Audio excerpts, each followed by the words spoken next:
Ibnu Rajab menyebutkan, ya, mendefinisikan bahwa zuhud pada dunia ini ada 3. Az-zuhudu fi dunya bi thalathati asya.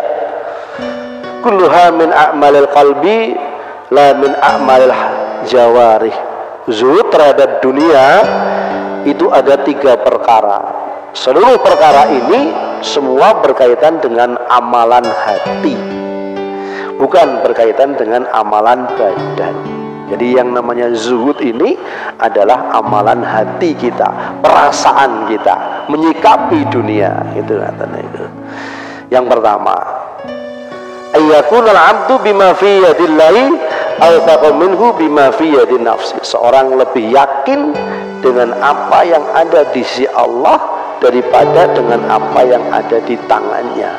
Ini harus ditanamkan, Pak, bahwa Allah ini maha kaya, maha segalanya, maha mempunyai. Ini harus ditanamkan bagi orang yang beriman. Jadi, kalau orang yang sudah seperti ini, maka ia tidak akan mencari harta dengan cara yang haram, ya. Karena dia tahu bahwa rezekinya bukan harta yang haram.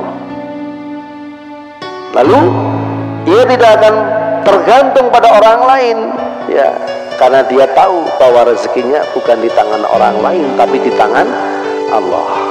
Yakin gitu, Pak. Orang beriman harus yakin. Yakin, bismillah, ya Allah, berdoa mudah-mudahan dimudahkan saya dalam mencari rezeki, ya. Allah akan memberikan rezeki, ya, dengan tidak diduga-duga. Yang penting kita bertakwa, artinya menjalankan perintah Allah dan menjauhi segala larangannya. Nah, ini. Lalu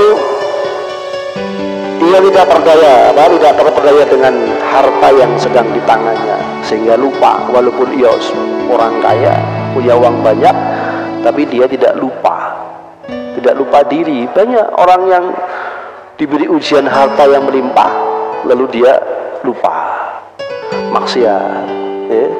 Karena dia bisa beli semuanya. Perempuan dia bisa beli, kesenangan dia bisa beli dengan hartanya, menganggap bahwa hartanya itu Tuhan. Ini yang keliru. Inilah orang-orang yang tidak berzuhud kepada Allah Subhanahu wa ta'ala. Nah, ini. Nah, jadi kalau ada orang yang khawatir dengan rezekinya, Allah berfirman, ma min dabbatin fil ardi illa 'alallahi rizquha. Tidak ada binatang melata di atas bumi ini kecuali rezekinya di sisi Allah. Semuanya bisa makan. Tidak ada. Banyak panjenengan kalau lihat binatang di laut, banyak sekali semuanya. Semua sudah ada rezekinya masing-masing. Burung juga seperti itu, kita juga seperti itu, sudah ada rezekinya oleh Allah. Jadi tidak usah khawatir, tidak usah khawatir. Aku nih orang makan gasik di pasar nanti tidak orang kemana, tidak usah khawatir. Semuanya sudah diatur oleh Allah Subhanahu wa ta'ala itu.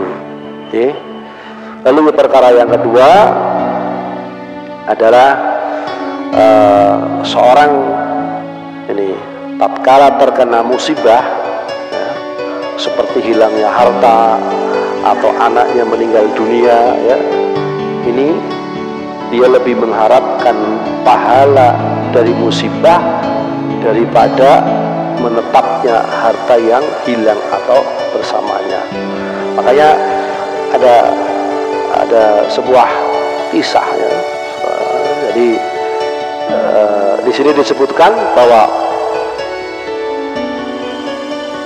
manakala dia diuji dengan musibah, anaknya meninggal atau saudaranya meninggal atau orang yang dicintai meninggal, mereka memuji, ya, kepada Allah dengan hamidallah wastarja dan mengucapkan inna lillahi wa inna ilaihi rajiun.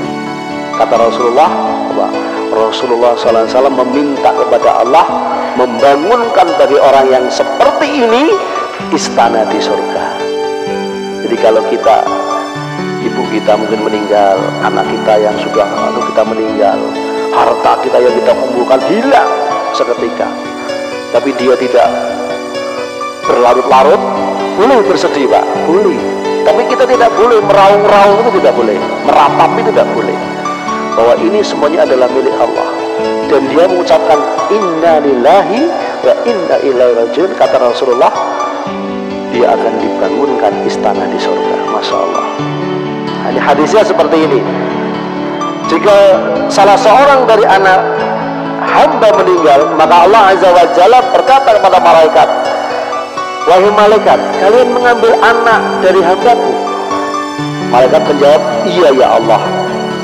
Lalu Allah Azza wa Jalla bertanya lagi, kalian mengambil buah hatinya?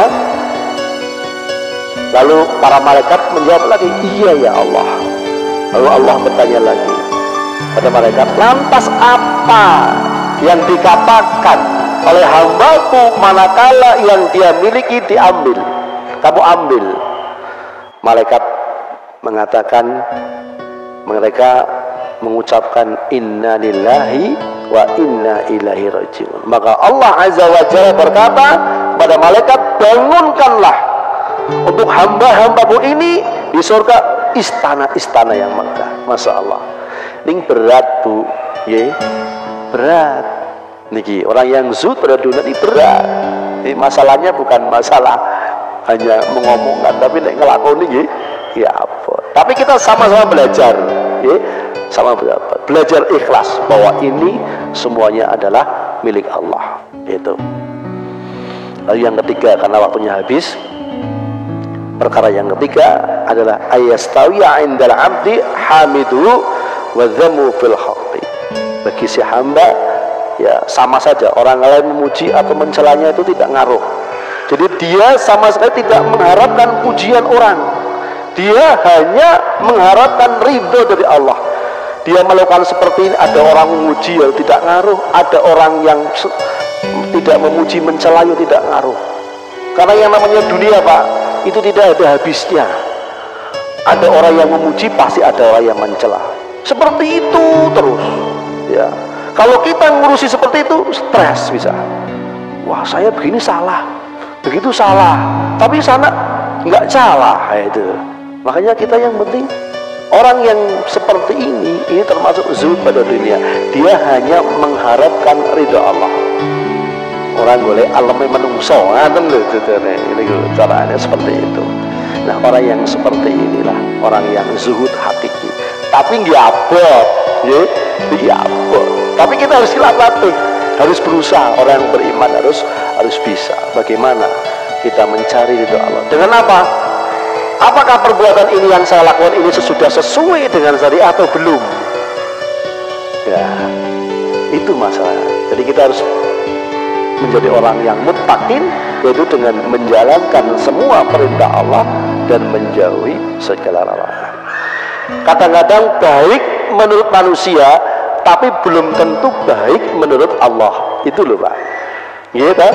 Banyak adat kebiasaan. Ini nek orang umum kok sampean kan jadi orang umum loh, jadi menungso. Nah, tapi itu kebudayaan menurut Allah tidak boleh. Syirik, misalnya sedekah laut, sedekah bumi. Ini perbuatan yang syirik. Menurut manusia baik melestarikan kebudayaan, tapi menurut Allah adalah perbuatan yang haram, maka kita tinggalkan. Inilah zuhud.